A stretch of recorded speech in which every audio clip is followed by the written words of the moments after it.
Well, tomorrow is the deadline for higher education institutions to provide certain data about race and sex to the U.S. Department of Education. This is a demand from the Trump administration, one Attorney General Phil Weiser and other state attorneys general are challenging with a lawsuit. Well, here to break this down is our 9 News legal expert, Whitney Traylor.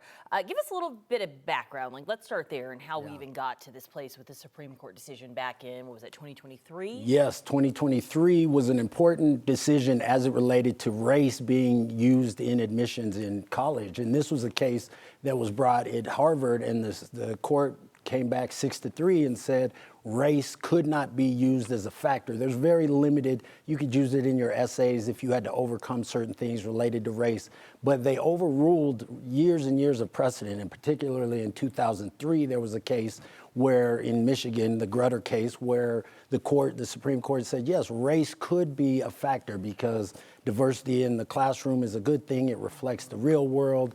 It overcomes years of systemic and historic inequalities. And now the Harvard decision said, no, you can't use that. So as a result, President Trump issued an executive order saying, hey, race can't be used in higher education.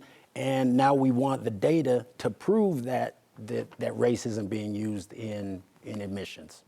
Fast forward to now, why are states suing the Department of Education? Right, so the Department of Education, so in order to get certain federal funding under Title IV and the Education Act of 1965, colleges and universities have provided information every year about enrollment, graduation rates, financial aid, and they had to provide that information. They had a year to do it, and they would look back on the year, and then the Department of Education would allocate its federal funding, making sure that these schools were in compliance. Well, after the executive order, President Trump said, okay, we want to know about race and sex, and so that's what the Department of Education is actually asking for. What the states are pushing back on is they're saying, look, one, we don't have this data because they want it back all the way to 2019. So they want 7 years of data.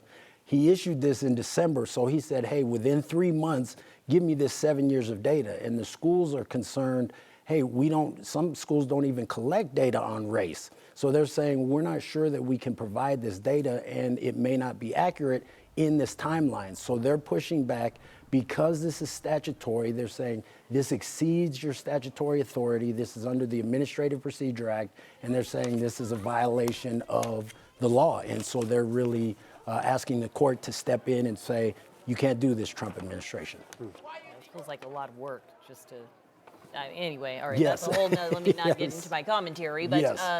So what relief are the states asking for? Just to shut this down and not yes. have to give the data That's exactly at all? right. Yep, they're asking for declaratory and injunctive relief is the technical term. So they're basically, they don't necessarily want money, they want a judgment from a court saying, this is unlawful, it exceeds your authority, Department of Education, you don't have to provide this, and because of such a tight timeline, and the schools did push back, and the Department of Education said, okay, you can have an additional 3 weeks. But keep in mind, the schools have been providing other information every year, and they've had a whole year to do so. So to ask for this information in a matter of weeks was just unrealistic. So they're asking for the court to say, this is unlawful, you don't have to do it. And that deadline is tomorrow. Does that seem realistic? No, it doesn't seem realistic, and I think this is tactical. I think the Department of Education is setting these schools up for failure because now if there's inaccurate data, if it's incomplete,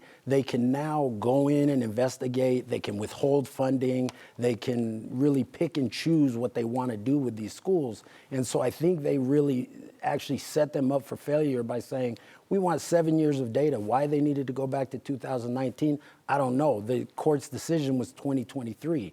So if the schools aren't able to provide this, then I think it really gives the Department of Education an opportunity to come in and push them around and say, you didn't comply, we're going to withhold. There's actually in the statute, if they are out of compliance, they can be fined $70,000 per offense. So the schools are really facing serious consequences. That's why Colorado and I think it's about 12 other states are pushing back. Their attorneys general are filing this lawsuit to try and prevent that. It'll be interesting to watch moving forward. Yeah, Whitney, sure. Thank you.